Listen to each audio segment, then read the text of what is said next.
जिस काम में मुझे हमेशा आधा घंटा लगता है उस काम को करने में मुझे आज 2 घंटे लग गए। Good morning everyone, welcome to my YouTube channel. I hope कि आप सभी अच्छे होंगे। आज सुबह से ही राजी की तबीयत ठीक नहीं थी। आज उसके स्कूल की भी छुट्टी थी, घर पे ही था वो, तो बहुत परेशान कर रहा था। आज मुझे खाना भी बनाना था, लेकिन बार बार वो बोल रहा था कि मम्मा मुझे ड्राइंग बना के दो। और आजकल वो क्या करता है, उसके आसपास जो भी चीज होती है ना वो ला करके सामने रख देता है और बोलता है कि इसे ड्रॉ करो, और उसमें वो कलर करता है। आज मैंने सोचा कि मैं आपके साथ में राजमा चावल की रेसिपी शेयर करूंगी। मैं बताऊंगी आपको कि मैं कैसे बनाती हूँ और बहुत ही टेस्टी बनती है। आप एक बार इस तरीके से बना के देखना। तो राजी अभी ड्राइंग करने में लगा हुआ है, तब तक मैं आपके साथ में जल्दी से राजमा की रेसिपी शेयर कर देती हूँ। पहले मैं जब भी राजमा बनाती थी तो मैं रेड कलर वाला राजमा लेकर के आती थी। इस बार मैं ये वाला लेकर के आई, मुझे वो मिला नहीं था। तो ये जो है लगभग कह सकते हैं लाइट पिंक कलर का होगा। वैसे ये वाला राजमा मैं लाई थी दाल मखनी बनाने के लिए, और मैंने बना करके भी देखी थी, बहुत ही टेस्टी बनी थी। मुझे नहीं लगा था कि बाहर के जैसी दाल मखनी हम घर पे भी बना सकते हैं, तो उसकी भी रेसिपी मैं आपके साथ में शेयर करूंगी। तो ये राजमा को मैंने रात को ही अच्छे से साफ पानी से धो करके फिर इसे भिगो के रख दिया था। सुबह के टाइम में मैंने चावल भिगो के रखे थे, लगभग आधा घंटा या 20 मिनट में भिगो करके रखती हूँ। कभी ज़्यादा भीग जाए तो बात अलग है, बाकी मिनिमम 20 मिनट तो मैं चावल को भिगो के रखते ही हूँ। इसके साथ ही मैं राजमा की भी सीटी लगा लूँगी। इसमें मैंने नमक डाला है और पानी डाला है, और हाई फ्लेम पर मैं 6 सीटी लगाऊंगी। रेड वाला राजमा जो है वो कभी कभी कोई ऐसा राजमा आता है तो बहुत टाइम लग जाता है उसको बॉईल होने में, लेकिन ये चीज़ मैंने नोटिस की है कि ये वाला राजमा जो है वो जल्दी बॉईल हो जाता है। तो आगे से मैं ये वाला राजमा ही लेकर के आऊँगी। सीटी आने के बाद में जब तक कुकर में से प्रेशर निकल रहा था तब तक मुझे हेयर वॉश करना था, तो मैंने हेयर वॉश कर लिया था और थोड़े से बाल भी ड्राई हो गए थे। तो अभी मैं बालों को बांध लूँगी और जल्दी से मैं यहाँ पर खाने की तैयारी कर लूँगी।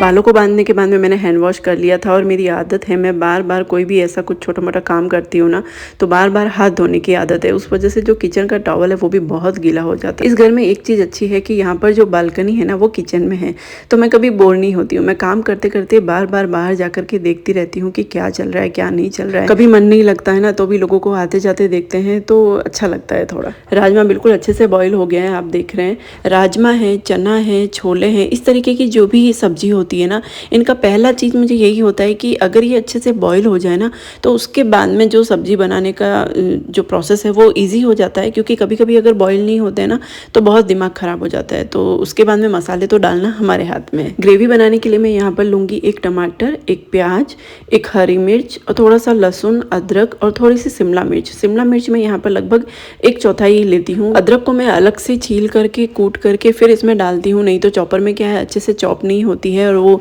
थोड़े से उसके पीसेस जो है मुंह में आते हैं तो अच्छे नहीं लगते हैं। तो इसीलिए मैंने उसको पहले से कूट करके फिर इसमें डाला है। तो बाकी जो भी सब्जियां हैं वो मैं पहले अलग से इसमें चॉपर में चॉप कर लूँगी। टमाटर को मैं बाद में करूँगी। अब तक मैंने जो भी ऑयल डालने के लिए जो भी कंटेनर डिस्पेंसर होता है वो मंगवाया है ना, उसमें से ऑयल लीक होता है। हम जब भी कढ़ाई में डालते हैं उसके बाद में वो ऑयल निकल करके साइड में आता है ना, तो उस वजह से जब भी हमें कंटेनर जहाँ भी रखती हूँ ना वहाँ पर वो जो ऑयल है पूरा फैल जाता है। तो मैंने क्या किया, मेरे पास में एक ऑलिव ऑयल की कांच की बोतल थी, तो उसमें से जो है कभी भी ऑयल जो है वो बाहर वापस टपकता नहीं था, मतलब बह करके नीचे नहीं आता था।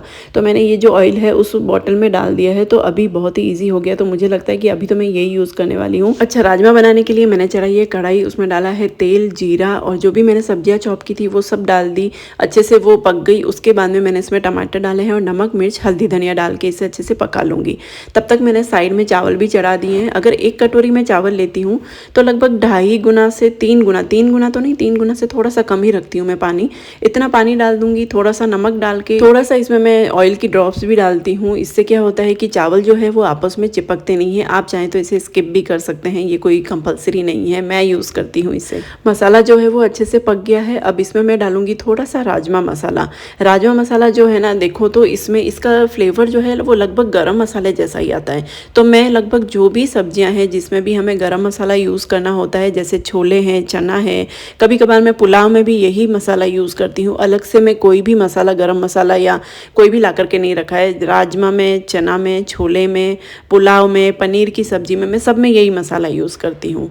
उसके बाद में मैंने चावल डाल दिए हैं। चावल बॉईल हो जाएंगे। इसे मैं जो है एक बार पानी में अच्छा सा बॉईल आ जाए, उसके बाद में मैं चावल को कम आँच में ही पकाऊंगी। अभी आप देख सकते हैं मसाला बिल्कुल अच्छे से पक गया है। इस मसाले को मैं थोड़ा सा चम्मच से मैश भी करूँगी, तो इससे क्या होगा कि ये थोड़ा अलग अलग नहीं दिखेगा, एकदम ग्रेवी जैसा रहेगा। इसके बाद में मैं इसमें डालूंगी अमचूर पाउडर। इससे बहुत ही अच्छा टेस्ट आता है, एकदम खटाई आ जाती है और बहुत ही चटपटा सा टेस्ट लगता है। तो आप जो है ये रेसिपी जब भी बनाएं, इसमें अमचूर पाउडर डाल करके ज़रूर ट्राई करना, बहुत ही टेस्टी बनती है।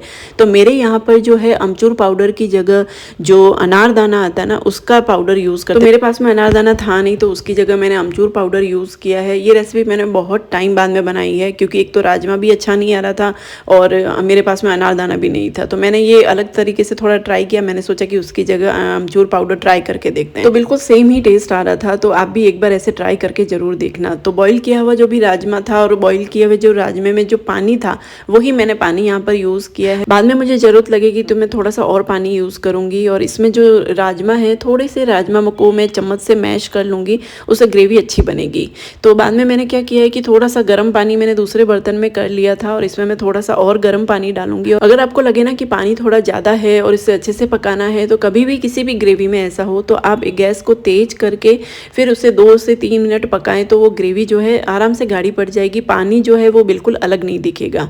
तो यहाँ पर मेरा राजमा लगभग बन चुका है, साथ में मेरे जो चावल है वो भी बन गए हैं।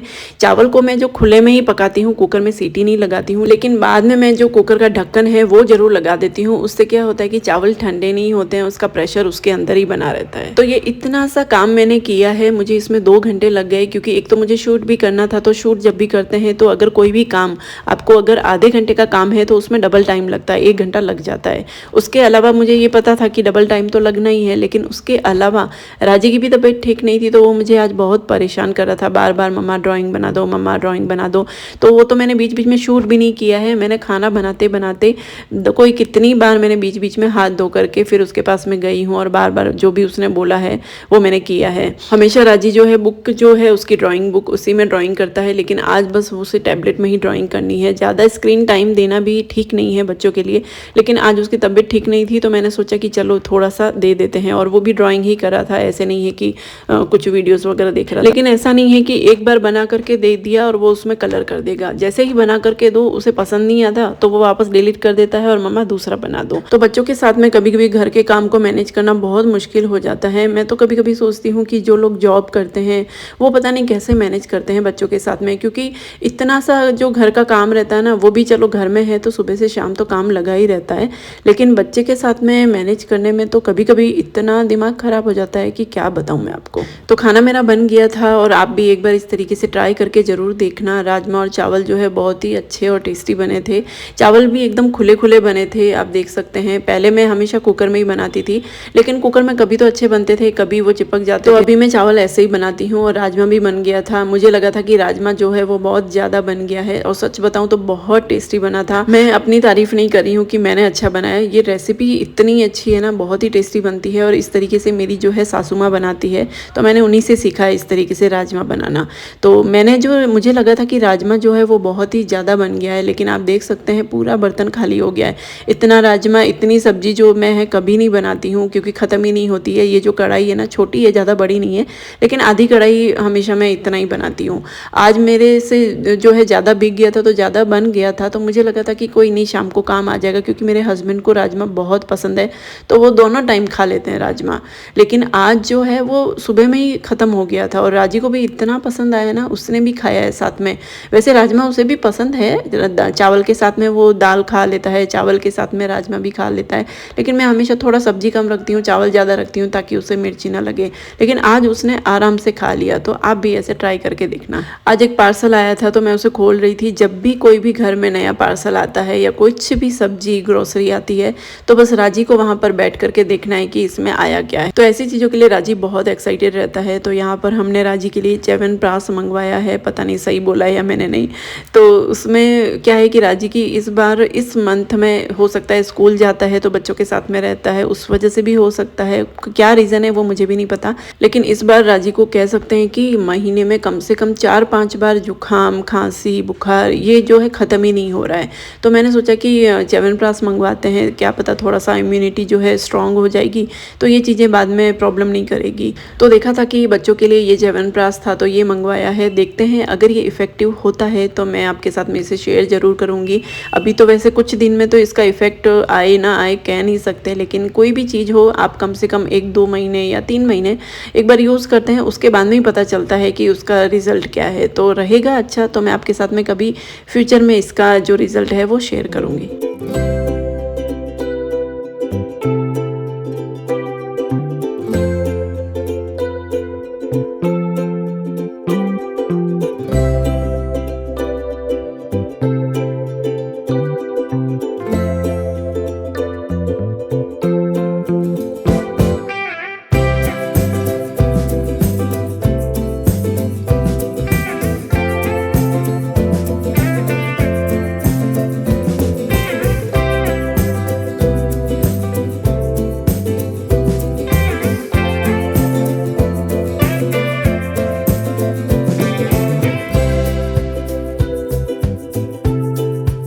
सोने से पहले ये काम तो आपको पता ही है, अगर आपके घर में बच्चे हैं तो ये काम तो कंपलसरी होता है। राजी अभी खेल रहा था इन सब खिलौनों से, तो मैं ये राजी की ड्रॉर है, इसमें राजी के सारे खिलौने रहते हैं, तो मैं सारे खिलौने एक बार इसमें डाल रही थी। तो क्या है कि जब भी सो करके उठो ना तो घर साफ सुथरा लगता है, तो दिमाग में बहुत ही शांति बनी रहती है। उसके बाद में वापस घर धीरे धीरे गंदा हो जाए वो बात अलग है, लेकिन सोने से पहले ये सब चीज़ें करके रखो ना तो ठीक रहता है। तो दिन में भी मैं जब भी थोड़ा आराम करती हूँ तब ऐसे ये काम खत्म करके सोती हूँ, और रात के टाइम भी लास्ट मेरा काम यही रहता है। आज मेरे हस्बैंड का भी वर्क फ्रॉम होम था, घर पे ही थे, वो घर से ही काम कर रहे थे। तो उन्होंने देखा कि राजी मुझे आज बहुत परेशान कर रहा था, बार बार वो ड्राइंग के लिए बोल रहा था, क्योंकि इतना नहीं है, ठीक है थोड़ा बहुत करे वो ठीक है, लेकिन आज तो राजी हर 2 मिनट में मम्मा इधर आओ, ये बना के दो, वो बना के दो। तो बार बार काम के बीच में आना बहुत ही मुश्किल हो रहा था। तो हस्बैंड ने ये कोई ऐप थी तो वो निकाल करके दी, तो इतनी शांति मिली ना मुझे, मैं आपको क्या बताऊँ, थोड़ी सी दिमाग में शांति हो गई थी, क्योंकि इसमें बहुत सारी ड्राइंग थी, बस उसमें कलर ही करना था। तो मैं कोशिश तो यही करती हूँ कि राजी को जितना हो सके स्क्रीन टाइम ना दूं,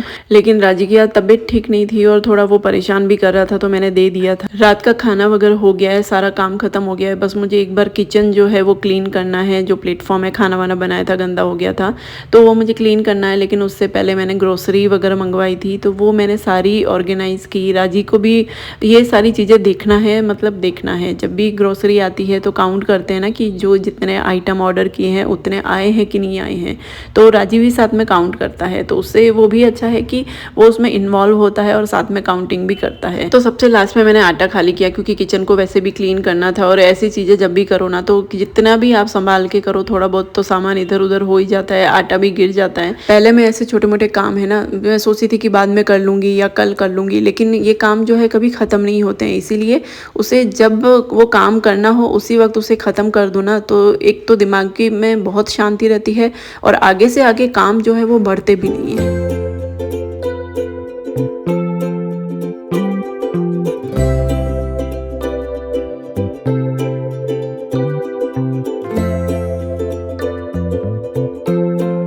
जब भी मैं नया आटा खाली करती हूँ कंटेनर में, उससे पहले उसमें थोड़ा बहुत जो आटा रहता है वो मैं दूसरे बर्तन में खाली कर देती हूँ, और हमेशा पहले वो यूज़ करती हूँ, उसके बाद में जो नया वाला आटा है वो यूज़ करती हूँ। इसके बाद में जो भी किचन की क्लीनिंग है वो कर लूँगी। और इसी के साथ ये व्लॉग यहीं पर एंड होता है। आई होप कि आपको ये वीडियो पसंद आया होगा। पसंद आया हो तो नीचे कमेंट करके ज़रूर बताना मुझे, और चैनल को सब्सक्राइब नहीं किया है तो प्लीज़ सब्सक्राइब कर लीजिएगा। तो मिलते हैं नेक्स्ट वीडियो में, तब तक अपने और अपने परिवार का ख्याल रखिएगा।